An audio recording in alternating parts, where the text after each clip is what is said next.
But ತೇವಾಂಶನ ಹೇಗೆ maintain ಮಾಡ್ಬೇಕು ಅಂತ ಇದೇನ್ ಗೊತ್ತಾ, ವಾತಾವರಣ ತಕ್ಕನಾಗೆ ಮಾಡ್ಬೇಕಾಗತ್ತೆ. ತುಂಬಾ ನಾವು ಇಲ್ಲೆಲ್ಲ ಏನ್ ಮಾಡ್ತೀವಿ, ತುಂಬಾ ನೀರ್ ನಿಂತ್ಕೊಂಡ್ರೆ ಕಪ್ಗಳು ಹೊಡಿತೀವಿ, ತೋಟಗಳು 2 ಪಟ್ಟಿಗೆ ಒಂದು ಕಪ್ ಹೊಡಿತೀವಿ.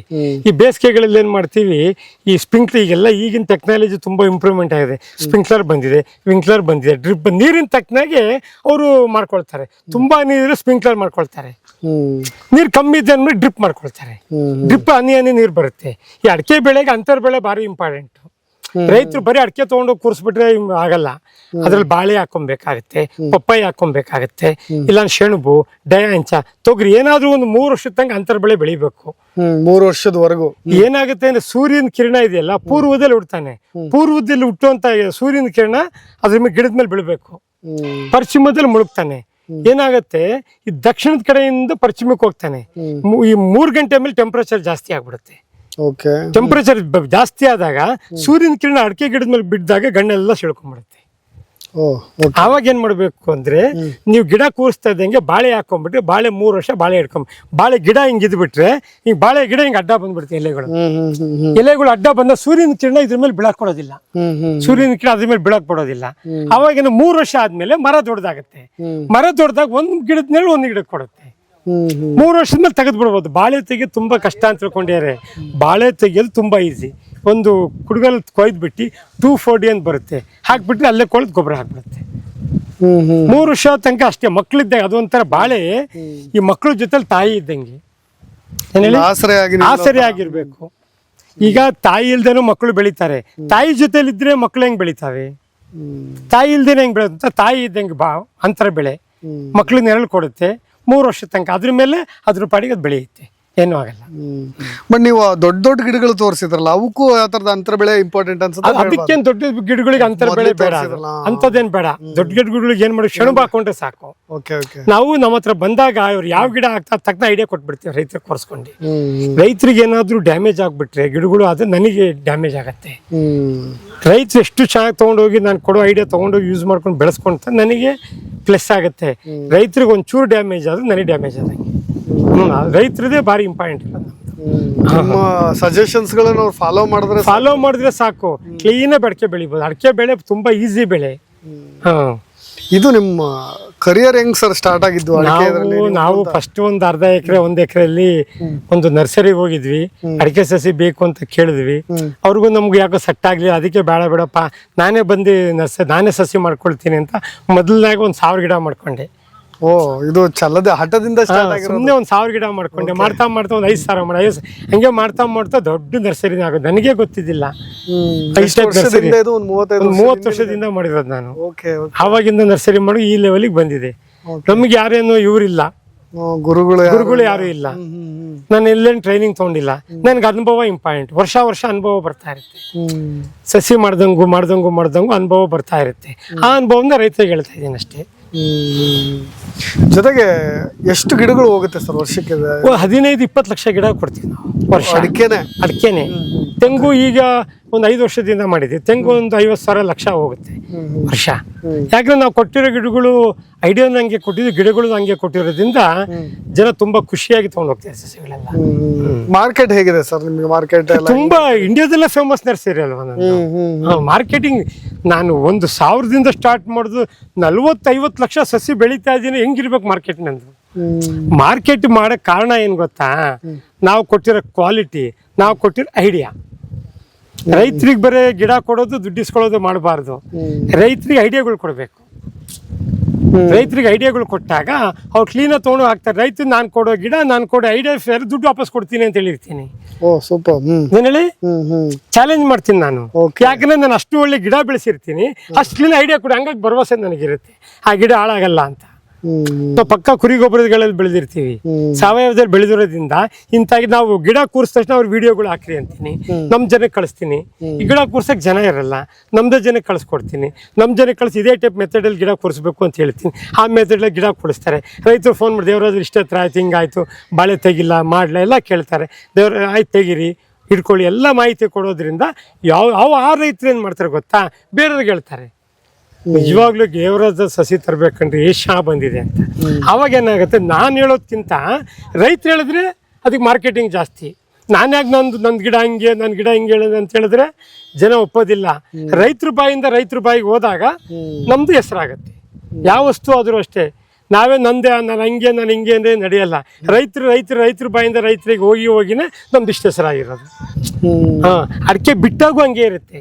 ನಾವೆಲ್ಲ ಅಡಿಕೆ ಬೀಜದ ಗುಡ್ ಹೆಂಗ್ ಸೆಲೆಕ್ಷನ್ ಮಾಡ್ತೀವಿ ಅಂದ್ರೆ ಸಿಪ್ಪೆ ತೊಳು ಇರಬೇಕು, ಅಡಿಕೆ ದಪ್ಪ ಇರಬೇಕು. 25 ವರ್ಷದ ಮೇಲೆ 45 ವರ್ಷದ ಒಳಗಿಂದು ಚನ್ನಗಿರಿ ಟಾಲೆ ಯೂಸ್ ಮಾಡ್ತೀವಿ. ಅಡಿಕೆಯಲ್ಲಿ ಒಂದು 15 ಟೈಪ್ ಇದೆ. ಮಂಗಳ, ಸುಮಂಗಳ, ಸರ್ವಮಂಗಳ, ಇಂಟ್ರುಮಂಗಳ, ಸಿರ್ಸಿ ಅಂತ. ಎಲ್ಲಾ ಅಡಿಕೆಕ್ಕಿಂತನೂ ಚನ್ನಗಿರಿ ಟಾಲ್ ನಂಬರ್ 1. ಅದರಲ್ಲೂ ಇನ್ನೊಂದು ಇದೆ ನಮ್ಮ ಹತ್ರ. ಮಂಗಳ ಅಡಿಕೆನು ತುಂಬಾ ಜನ ಏನ್ ಮಾಡ್ತಾರೆ, ತಮಿಳ್ನಾಡು, ಈ ಆಂಧ್ರ, ಆಮೇಲೆ ಈ ಕೇರಳ ಮಂಗಳೂರಿನವರು ಮಂಗಳ ಅಡಿಕೆ ಬೇಕು ಅಂತ. ಅದ್ ಯಾಕೆ ಅಂದ್ರೆ ಸಿಪ್ಪೆ ದಪ್ಪ ಇರ್ಬೇಕು ಅವರಿಗೆ, ಟೆಂಪರೇಚರ್ ಜಾಸ್ತಿ. ಅದಕ್ಕೋಸ್ಕರ ಮಂಗಳ ಅಡಿಕೆನೂ ಮಾಡಿದೀವಿ ನಾವು. ಒಂದು 10,000 ರೂಪಾಯಿ ಮಾಡಿದೀವಿ. ಇಲ್ಲ, ನಾವಿಟ್ಟಿರೋ ಮಂಗಳೂರಿಂದನೇ ಅಡಿಕೆ ಬೀಜದ ಗೋಡ್ ತಂದು ತುಂಬಾ ಒಂದು ಭಾರಿ ಜನ ಬೇಡಿಕೆ ಇರೋದ್ರಿಂದ ಅದ್ ನೋಡಿ, ಇದೇ ಮಂಗಳ ಅಡಿಕೆಗಳು. ಇದು ಮಂಗಳ ಅಡಿಕೆ ದೊಡ್ಡ ದೊಡ್ಡ ಎಲೆಗಳು ಬರ್ತವೆ, ಗೊತ್ತಾಗ್ಬಿಡುತ್ತೆ ಅವರಿಗೆ. ತಳಿಯಲ್ಲಿ ಡಿಫ್ರೆಂಟ್ ದೊಡ್ಡ ಎಲೆಗಳು ಬಂದಾಗ ಇದು ಮಂಗಳ. ಒಂದು 10,000 ಗಿಡ ಮಾಡಿದೀನಿ. ಮೊನ್ನೆ ಇವರು ತಮಿಳ್ನಾಡವ್ರು ಬಂದು 1,000 ಗಿಡ ತಗೊಂಡೋಗಿದ್ದು. 9,000 ಗಿಡ ಇದೆ. ಯಾಕಂದ್ರೆ ನಾವು ನಾಟಿಗೆ ಇದು ಟಚ್ ಕೊಡಬಾರ್ದು. ತುಂಬಾ ಬೇಡಿಕೆ ಇರೋದ್ರಿಂದ ಮಂಗಳೂರಿಂದ ಬೀಜಗಳು ತರಿಸಿ ಮಾಡಿಸಿದೀನಿ. ಮಂಗಳ ತಗೊಳ್ಳೋರಿದ್ರೆ ಮಂಗಳೂರವರು ನಮ್ಮ ಕರ್ನಾಟಕ ರಾಜ್ಯದಲ್ಲಿ ಹಾಕೋದು ಬೇಡ. ಈ ಕರ್ನಾಟಕ ರಾಜ್ಯಕ್ಕೆ ಹೊಂದ್ಕೊಂಡು ಟೆಂಪ್ರೇಚರ್ ಜಾಸ್ತಿ ಇರುತ್ತಲ್ಲ ಅಂತವ್ರು ಮಂಗಳ ಹಾಕ್ಬೋದು. ಟೆಂಪರೇಚರ್ ತಕ್ಕನೆ ಹಾಕ್ಬೇಕಾಗತ್ತೆ. ಕರ್ನಾಟಕ ರಾಜ್ಯದಲ್ಲಿ ಮಾತ್ರ ನಾಟಿನೇ ಹಾಕ್ಬೇಕು. ಎಲ್ಲಾದ್ರೂ ನಮ್ಮ ರಾಜ್ಯದ ಯಾವ ಮೂಲೆಯಲ್ಲಾದ್ರೂ ನಾಟಿ ಸಸಿ ಹಾಕ್ಬೇಕಾಗತ್ತೆ. ಮಂಗಳೂರಲ್ಲಿ ಸ್ವಲ್ಪ ಹೀಟ್ ಜಾಸ್ತಿ ಇದೆ, ಹಂಗಾಗಿ ಮಂಗಳ ಯೂಸ್ ಮಾಡ್ತಾರೆ. ಅದು ಚಾಲಿಗೆ ಹೋಗುತ್ತದು. ಚಾಲಿ ಅಂದ್ರೆ ಅಡಿಕೆ ದಪ್ಪ ಇರುತ್ತೆ, ಚಾಲಿಗೆ ಹೋಗುತ್ತದು. ಅದು ತುಂಬಾ ಒಳ್ಳೆಯದು. ಮಂಗಳೂರಲ್ಲಿ ಸಿಪ್ಪೆ ದಪ್ಪ ಇದೇನಾಗತ್ತೆ, ಇದು ಉದ್ರಲ್ಲ. ಇವು ಒಂಬಾಳೆ ಬೀಳುತ್ತಲ್ಲ, ಹಿಂಗಾರ ಉದ್ರಲ್ಲ. ಹಂಗಾಗಿ ತರ್ತಾ ಬರುತ್ತೆ ಹೀಟ್ ಟೆಂಪರೇಚರ್ ಅಲ್ಲೂ ಅಂತೇಳಿ ಮಂಗಳ ಮಾಡ್ತೀವಿ. ಸೂಪರ್. ಅಂದ್ರೆ ಎಷ್ಟು ತಳಿಗಳಿದಾವೆ ಸರ್ ಇದರಲ್ಲಿ? ಒಂದು 14-15 ಟೈಪ್ ಇದೆ. 14-15 ಟೈಪ್ ವೆರೈಟಿಗಳಿದೆ. ನಿಮ್ಮ ಸಲಹೆ ಮೇರೆಗೆ ಯಾವ್ದು ಬೆಸ್ಟ್ ಅಂತೀರಾ? ನಾಟಿನೇ ನಂಬರ್ 1 ಅಡಿಕೆ ಚನ್ನಗಿರಿ ಟಾಲ್. ನಾವ್ ಯಾಕೆ ಇಡೀ ಕರ್ನಾಟಕ ರಾಜ್ಯಕ್ಕೆ ಕೊಡ್ತಾ ಇರೋದು ಚನ್ನಗಿರಿ ಟಾಲೆ ಕೊಡ್ತಾ ಇರೋದು. ನಾವ್ ಇಡೀ ರಾಜ್ಯಕ್ಕೆ ಅಡಿಕೆ ಬಗ್ಗೆ ಅಡ್ವೈಸ್ ಮಾಡೋದು ನಾವು.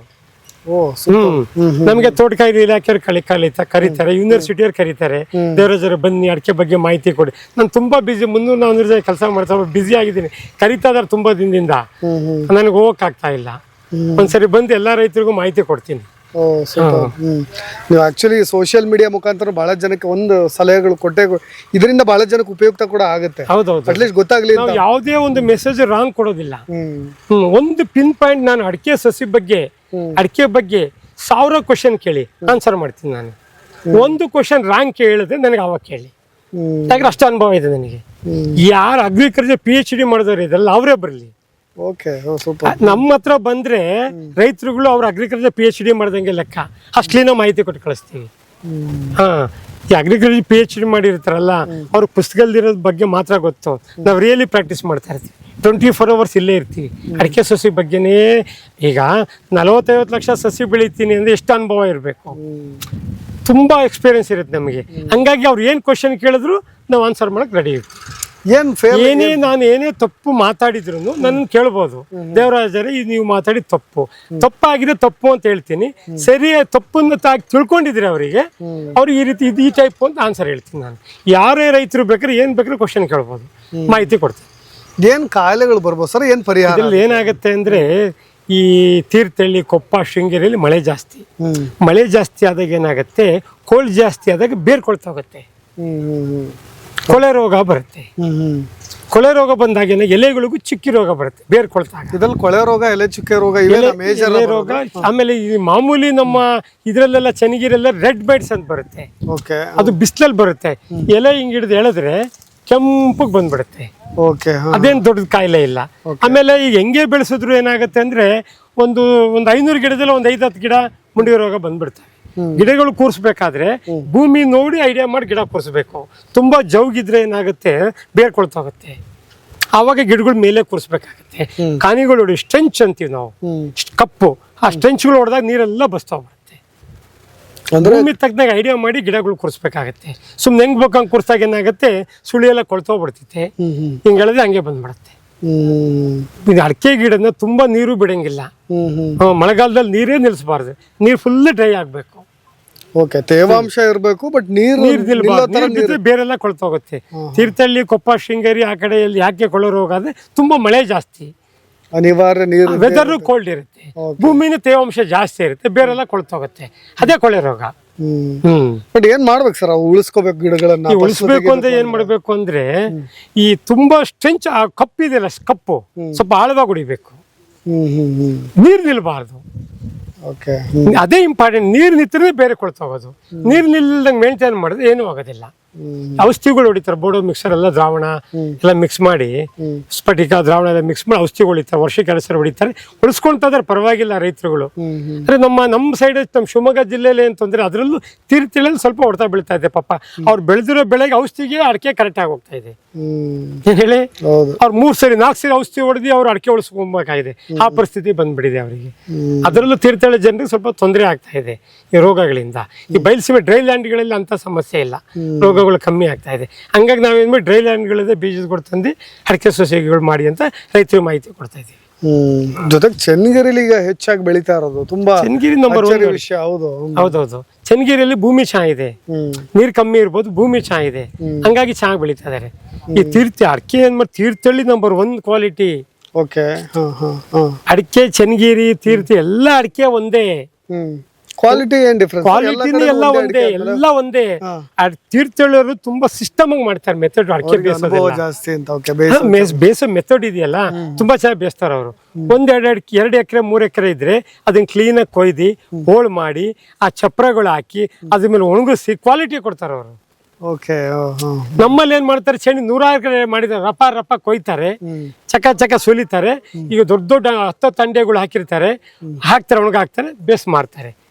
ಹೇಗ್ ಬೇಯಿಸ್ಬೇಕು ಸರ್? ಏನಾದ್ರು ಈ ಬೇಸದ್ ನಾನು ಅಡಿಕೆ ಚೇಣಿ ಮಾಡ್ದೇನೆ, ನಮ್ಗೆ ಅದ್ರ ಬಗ್ಗೆ ಎಲ್ಲ ಗೊತ್ತಿದೆ. ನಾನು ಫಸ್ಟ್ ಎಲ್ಲ ಅಡಿಕೆ ಚೇಣಿ ಮಾಡಿ ಆಮೇಲೆ ನರ್ಸರಿ ಬಂದವ್ರು ನಾವು.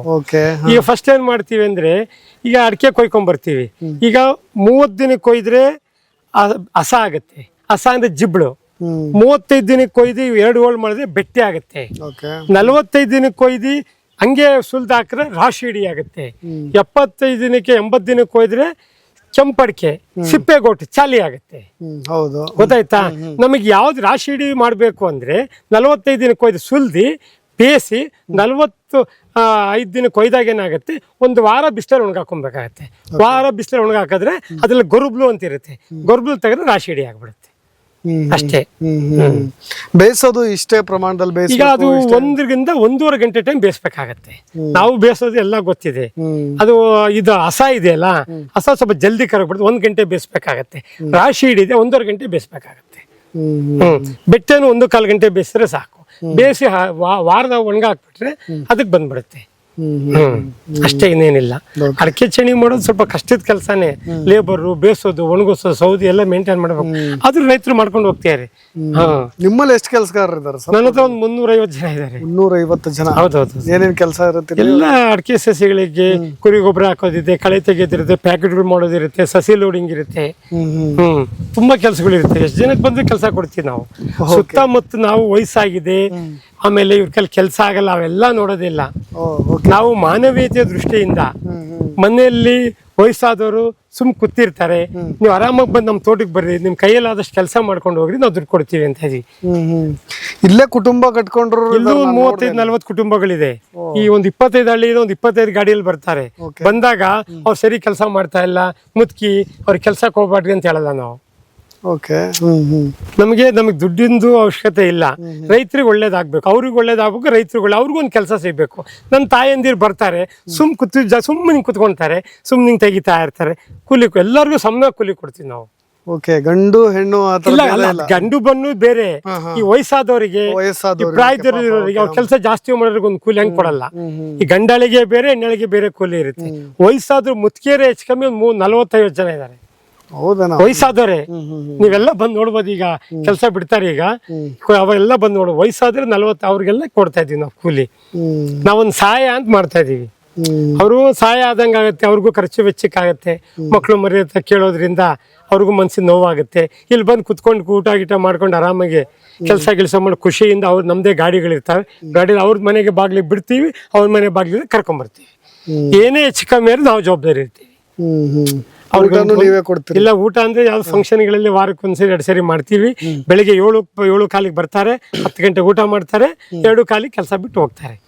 ಇದು ಸಂಜೆ ಮೇಲೆ ಸಂಜೆ ಮೇಲೆ ಕೆಲಸ ಇರ್ಬೇಕಂದ್ರೆ ಸಸಿ ಲೋಡಿಂಗ್ ಇರುತ್ತಲ್ಲ, ಓಕೆ ಓಕೆ. ಸಸಿ ಲೋಡಿಂಗ್ ಇದ್ದಾಗ ಇಲ್ಲೇ ಅಡಿಗೆ ಮಾಡಿಸ್ತೀವಿ. ಪ್ರತಿಯೊಬ್ಬರಿಗೆ ಅಡಿಗೆ ಮಾಡಿಸಿ ಅವ್ರು ಊಟ ಹಾಕ್ಸಿ ಲೋಡ್ ಮಾಡಿಸ್ಕೊಂಡು ಎಕ್ಸ್ಟ್ರಾ ಪೇಮೆಂಟ್ ಕೊಟ್ಟು ಕಳಿಸ್ತೀವಿ ಅವ್ರಿಗೆ.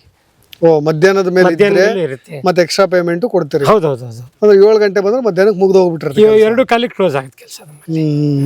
ಆ ರೀತಿ ಮೇಂಟೈನ್ ಮಾಡ್ತಾ ಇದೀವಿ ನೋಡಿ. ಈಗೆಲ್ಲ ಜನಗಳು ಬರ್ತಾ ಇದಾರೆ, ನೀವು ಅಲ್ಲಿ ಬರ್ಬೋದು ಬೇಕಾದ್ರೆ. ಬನ್ನಿ ಸರ್, ಬನ್ನಿ. ಬನ್ನಿ.